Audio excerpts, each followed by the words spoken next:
आप अपन बात कर रहे थे आपकी जर्नी शुरू करने के पहले, ये कीड़ा लगा कैसे आपको? मतलब वो क्या पॉइंट था कि आपको लगा कि बस यही करना है मुझे? ब्रदर ऐसा है पराग कि जब पढ़ाई कर रहे थे ना कॉमर्स कॉलेज में, वो कॉलेज की ऐसी प्रेस्टीज है कि आप श्रीराम कॉलेज में हैं तो आसपास के कॉलेजेस में भी आपका बहुत दबदबा है। यानी कि आप पढ़ाई लिखाई में बहुत अच्छे होंगे, वो आज भी सत्य है, तो ही आप श्रीराम कॉलेज में पढ़ रहे हैं। वहां पर ज्यादा आर्ट ये वो वगैरह नहीं होता था। मुझे चूंकि मैं इंटरेस्टेड था आर्ट में, एक्टिंग में, तो मैंने पहले ही साल फाइन आर्ट्स के सेक्रेटरी का इलेक्शन लड़ा, फाइन आर्ट्स का सेक्रेटरी बन गया। वो मेरा बैचमेट है, मेरे मित्र हैं रजत शर्मा। रजत शर्मा मेरे बैचमेट हैं, मेरे मित्र हैं। बल्कि वो कई बार रजत मुझे कहते हैं कि मैंने एक ही आदमी के लिए कैंपेनिंग की है, दैट इज यू। अच्छा। हाँ, क्योंकि कॉलेज में मैं फाइन आर्ट्स के सेक्रेटरी का इलेक्शन लड़ रहा हाँ। था, तो आज लोगों को, स्टूडेंट्स को कन्विंस करना है, तो रजत। फिर मैं फाइनल ईयर में फाइन आर्ट्स के प्रेसिडेंट का इलेक्शन लड़ा था, तो उसके लिए भी, तो he is a dear friend and he keep saying this.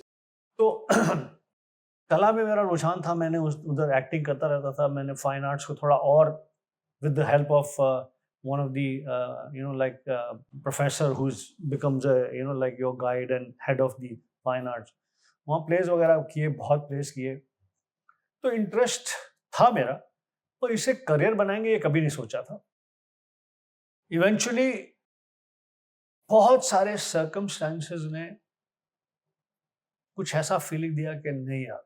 और फिर मेरे फादर साहब बहुत एनकरेजिंग थे, वो भी खुद आर्टिस्ट थे, राइटर थे, कलाकार भी थे। तो उन्होंने कहा कि अगर ये बात तुम्हारे मन में रह गई, अपने आप को कोसोगे पूरी जिंदगी भी भर और हमें भी कोसोगे कि मैं बनना एक्टर चाहता था। अब देखिए, मैं नंबर 1 चार्टर्ड अकाउंटेंट हूँ, या मैं चेयरमैन ऑफ अ बैंक हूँ, या मैं कॉमर्स की पढ़ाई से ऐसा सा भी होता है, या मैं क्या कहते हैं किसी कंपनी का मैनेजिंग डायरेक्टर हूँ, या कुछ इस तरह की बात। You always hold this against us and against you. Give yourself a certain period of time, go try, get it out of your system. उस लॉजिकल एनकरेजमेंट से मैं यहाँ पर आया था। ऑफ कोर्स कोई टाइम फ्रेम लेकर नहीं आ सकता होता नहीं। है, यहाँ नहीं होता। But you achieved in that time period?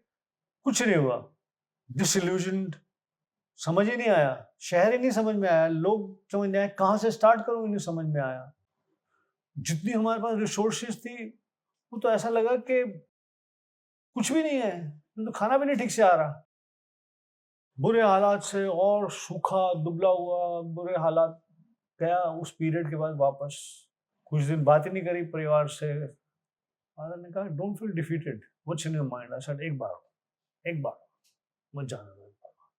अब मुझे समझ में आया क्या, एंड देन आई केम इन। क्या बात है! सो हम पाँच कैसे मिली? मतलब पहली लेट सुरेंद्र कपूर साहब ने ये पिक्चर मुझे दी, दिलवाई। अनिल अनिल कपूर मेरा एक्टिंग स्कूल का बैचमेट है, मेरा दोस्त है, भाई है। सुरेंद्र अंकल जब पासिंग आउट होता है तो बहुत सारे फिल्म इंडस्ट्री के सीनियर प्रोड्यूसर्स, डायरेक्टर्स, राइटर्स को बुलाया जाता है to watch the performance of actors जिनको मार्क्स दिए जाएंगे। ये भी मार्क्स देते हैं। और तब रोशन तनीजा एज अ ब्रांड था, अरे आज भी मतलब है, पूरी आज भी इंडस्ट्री उसी की द तरफ। बेस्ट हाँ। Acting teacher in India.